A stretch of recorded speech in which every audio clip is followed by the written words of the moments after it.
Hi guys, how are you? This is Julie Salva. You are at Stampin' Shine with Julie Salva. It is Thursday night at 6 p.m. Central Time, and you know what that means. It's time for the Great American Stampin' Show, a semi-friendly competition between four stampers, myself, Shannon, Jody, and Brandy. And you get to take an hour and watch all our videos. Then you get to vote on the one that you like the best. So last week, Shannon won. Congratulations to Shannon. One of you requested that we show our projects from last week. As a reminder, I came in second. This was my project, little shadow box. I call it my little house in the big woods shadow box. And I do love it. So I was pleased with that project. But time waits for no fool. I don't even know if that's a saying, but it sounds like something someone wrote or said that was very smart. So let's go with it. I think the saying is time waits for no one. I like time waits for no fool though. I feel like that describes me a little more. Anyway, we're at week 11. You know, every week we post a new video. Our videos are based on the sketches in the Stampin' Up! Idea book on page 22. And because we are nothing if not high tech, we just show you pictures. So week 11, this is the sketch. So you can see there's some paper piecing, a focal point. Let me show you what I did. Are you looking? See it closely now. Paper piecing, focal point. I turned it on its side and made a puzzle slider card. You made a puzzle slider card, Julie Salva. Yes, I did. You want to see how I did it? Come on. I'm going to show you how to make a puzzle slider card. A puzzle slider card. Look at this. Oh, look. Open, close, open, close. All right, let's go. So here's what we've got. I'm using Poppy Parade. I've already cut it to 9.5 by 4 1/4. 9.5 by 4 1/4. I have scored from each end at the 1 inch and 2 inch marks. 1 inch, 2 inch. So 1 inch and 2 inch from each end I've scored. So there's that. Okay. Next, in the same color, the Poppy Parade color, I have cut 4 pieces. 2 of them are 2 1/8 by 2 1/4. 2 1/8 by 2 1/4. 2 of them are 2 1/8 by 3 1/4. Okay? 2 1/8 by 3 1/4. So these are the pieces that I need right now. So let's just get these done first. All right. So I'm going to go back here to this fold and fold like so. Okay. Look, mountain, valley, mountain. That's a lie. Valley, mountain, valley. Let me say it again. Valley, mountain, valley. And then I'll do the same thing here. You just want that middle line there to be your mountain. So valley, mountain, valley. Okay, so it's going to go together like this. Now, with this, you are going to want to use your bone folder because you really want to break those fibers down. And so that's what I'm doing. All right, and I'm gonna use it again. Then what you're going to do is you're going to take your puzzle pieces. These are kind of like your slider pieces, okay? And I'm not going to lie, this one's a little bit tricky because it's the 2 1/8 by 2 1/4, so you really have to make sure you're putting it down the right way. But I'm going to put them lined up right here at the edge. So I'm going to do the first one. And here we go. Look at this. Some of y'all saw me use it earlier tonight, and but we going for it. You know why? Mainly because I want to get rid of it. I want to, it's not true. But it kind of is true. The things that it is good for, it is really good for. And this is one of them. All right. So I've got my glue there. I'm going to take my largest piece, the piece that is 3 1/4 by 2 1/8, and I'm going to glue it down here, making sure that I am flush with this edge and flush with the top. Okay. So glue, glue, glue. Hold it down. While I'm holding it and it's getting situated, I'm going to go on and put some glue here. Okay. And again, now this one, make sure that you have your 2 1/8 side. Yeah. The 2 1/8 side this way. And again, and you'll be able to tell because it's the piece that lays flush. And I'm going to lay it here Okay, again, flush up with this puzzle piece and at the bottom. So got a little bit of glue sticking out. And I'll just bone fold that down. Okay, now I bet you can figure this out. I'm going to do the same thing on the other side. Okay, but I'm going to glue them opposite. So the longer piece will go at the bottom, and you can just kind of lay it out how you want it to be. And then the shorter piece will go at the top. Okay, so let's go glue. Come on, green glue. I will say one thing, and I'm just measuring it to make sure I'm putting it right. Yeah.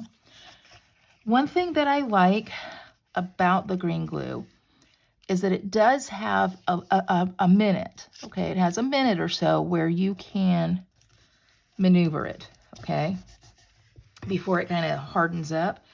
And so I like to make good use of that minute, move it around some. Okay, and then again here. Okay, we need these flush together.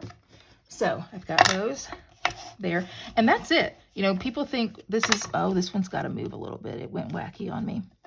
People think that these are hard, and really they're not. I mean, this is it. This is the hardest part. It's just putting those puzzle pieces there. And see, so you can kind of see how it's going to go. Now, I don't know who invented this. I heard Brenda Cantana did a video that I watched. She said she learned it from Susan Campfield. Susan may have invented it, or maybe not. Maybe she learned it from someone else. So, time to decorate, and this is important too. So I am using the Sentimental Fun DSP. I think that's what it's called. You guys know I make up names all the time, right? It is called Sentimental Christmas. Sentimental Christmas. Okay. So you're going to cut the piece of DSP that you want to use to 5 by 3 3/4. Okay. 5 by 3 3/4.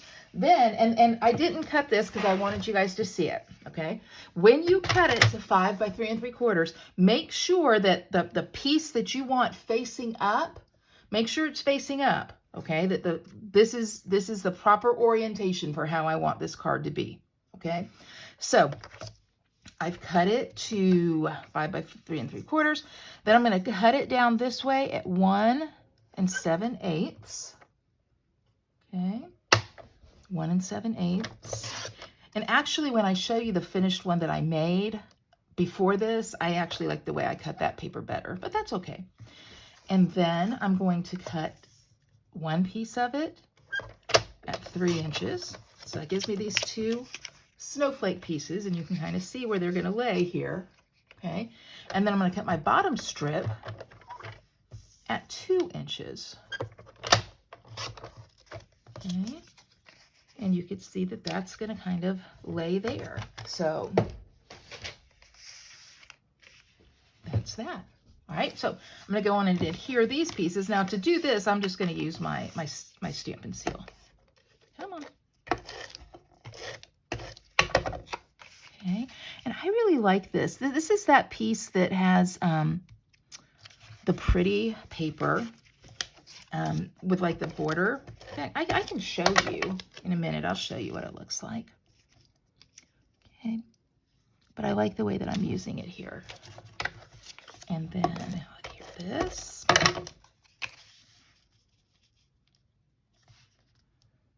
Again, just kind of keeping that paper even.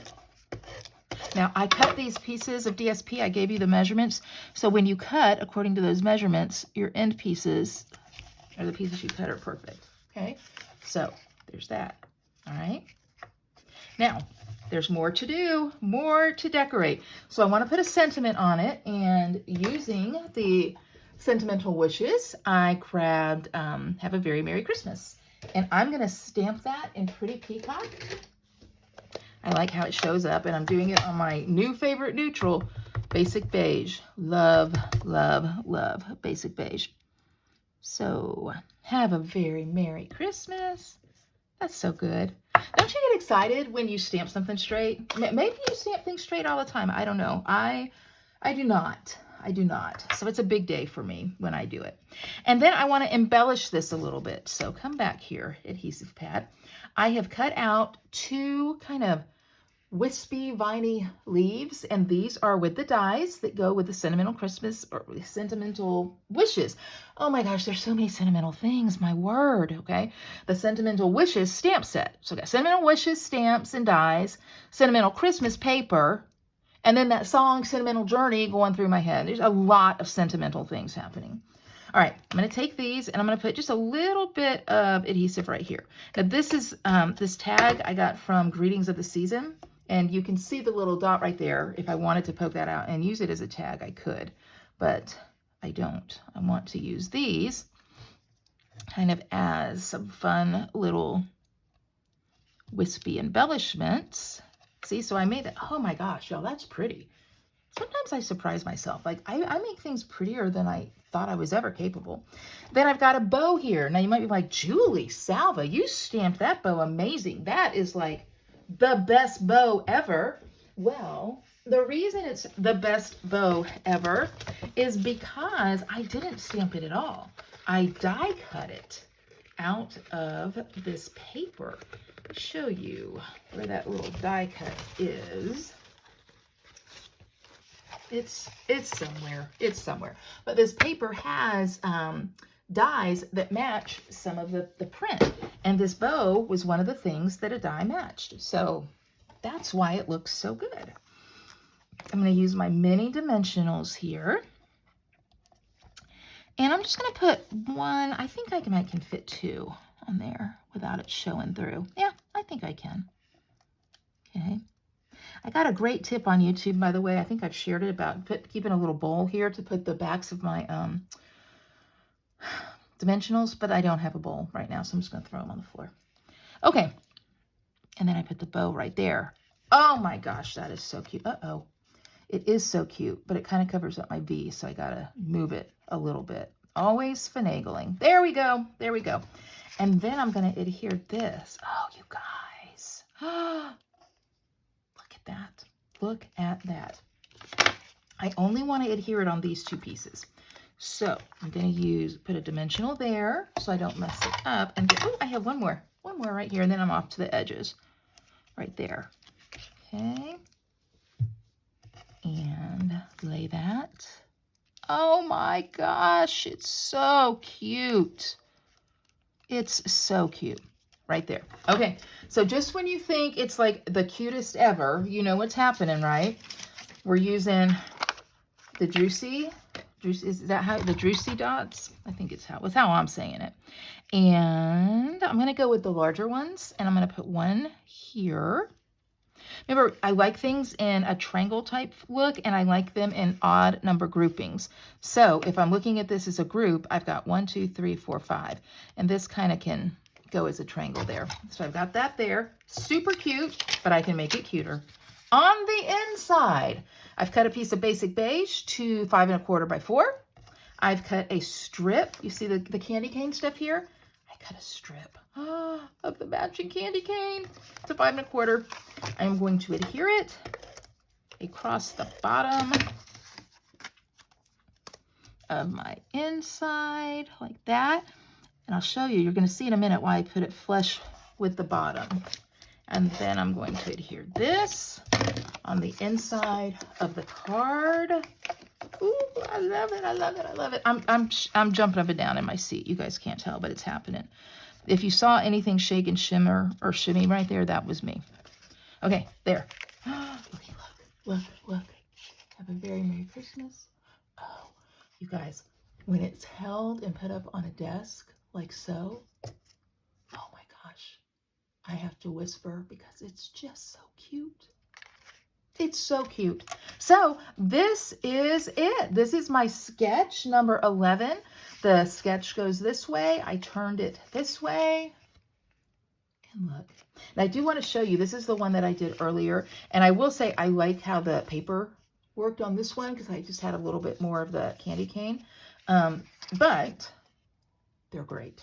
Puzzle slider card, my new favorite. All